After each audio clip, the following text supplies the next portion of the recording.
All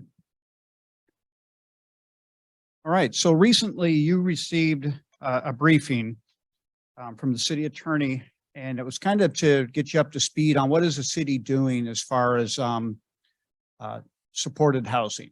And so subsidized housing. And this is a briefing that I give out in the community, and I wanted to share with you that what we did before, you were briefed on, was the subsidy and the stability preservation portion of the three-legged stool.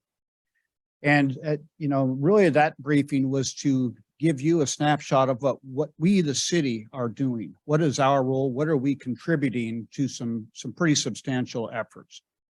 So before I leave this page, I want you to know under the subsidy portion, we talked about our contribution, but our contribution is just a part of that picture. Most of the subsidized housing provided in our city is done by nonprofits and other agencies. The Bremerton Housing Authority is our main low-income housing provider. So they offer hundreds of vouchers in our city, and they also have a pretty large property portfolio. What we highlighted was just recent acquisitions and ways that we assisted in that. But this has been going on for a while. Kitsap Mental Health Services also has a large portfolio.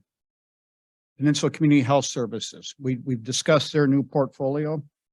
The St. Vincent de Paul housing portfolio, Kitsap Community Resources housing portfolio. Just so you know, there's substantial units out in our city that are providing affordable housing, and in some cases for our most vulnerable folks who need that assistance because of just unforeseen background, unforeseen circumstances that required it. So I wanted you to be aware there's a lot of work going on. There's also contracts with private landlords for just on-demand housing.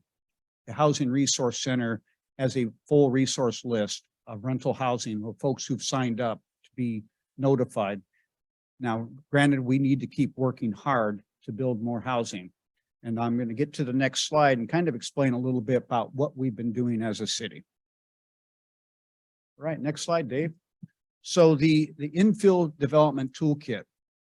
So this pretty substantial effort. I've got 3 pages here. Councilmember Younger, Councilmember Goodnow have been through this almost every step of the way, and it's been extensive. We really completed one project and came right back with another one.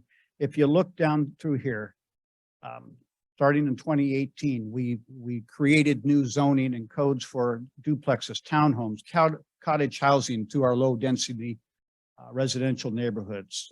The density bonus, some of you are familiar with that from your time on the council. Increased the densities of medium density residential. You can see up there 10 to 18, high density residential 20 to 40.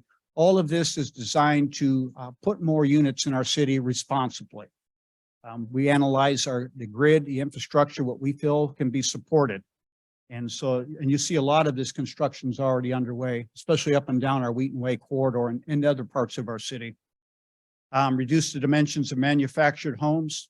Some cities don't even allow manufactured homes. We actually increased some of the incentives to do so, make it a little easier to have them in our city. All right, next slide. Some plat adjustments, lot size averaging. Just so you know, with lot size averaging, we not all acreage is developable, and so we can't build on all of it for whatever reason. Might be close to a critical area. It might be sloped, next to a stream or wetland. So with that, this code allows us to configure, stay within the R10 zone, R10 minimum density, get the minimum number of housing in there, regardless if somebody's lost a quarter and even up to a half of their acreage. So it's something our city's done. We've amended the district center core development standards. Obviously, you've seen that with just around our city. You see now residential housing on the first floor of some of our these larger commercial projects. They were set aside for commercial at one point. We changed that zoning to allow it to just be filled with residential, and we'll let the developer and the investors work with the business owners when it's time to get those first floors ready for business commercial use. Next slide, please. And the ADUs. That was, we have led the way in our region with ADUs.